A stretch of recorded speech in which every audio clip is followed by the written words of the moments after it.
country has to offer.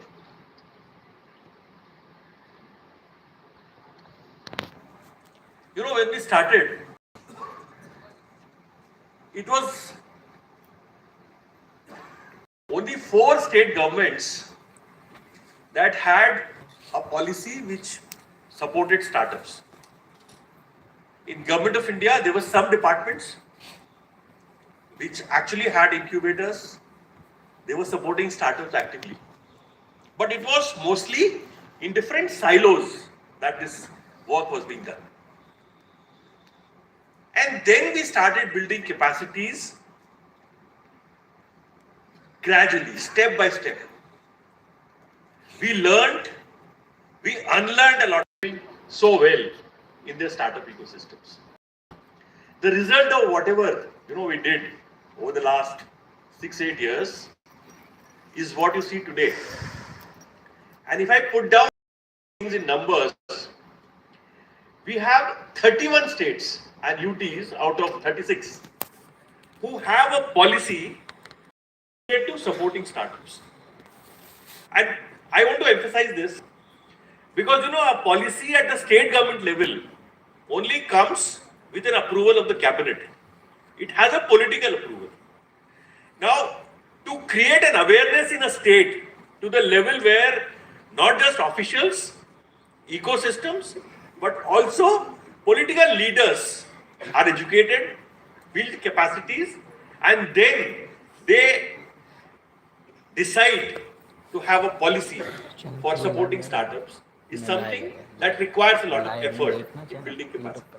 So we have 31 such state governments. And how did we do this?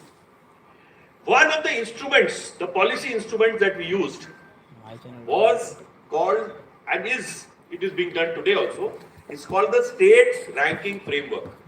Now we said, okay, now we will rank states based on their support to the startup ecosystem. And how did we figure out, what is it that has to be part of the ranking framework? We looked at best practices of globally best startup ecosystems. And then we tried to quantify each and every aspect, each and every actionable within this. In a federal polity like India, you cannot commit mistakes when there are different political parties ruling different states. And if you were to, administer an instrument where you are ranking states, there are sensitivities involved. And so, the structure of that policy instrument is something that people should study to understand the nuances of how it was implemented. We never said we are going to rank you. We said we are going to build capacities. It was done in the spirit of building capacities. It was a celebration of the efforts of the different states.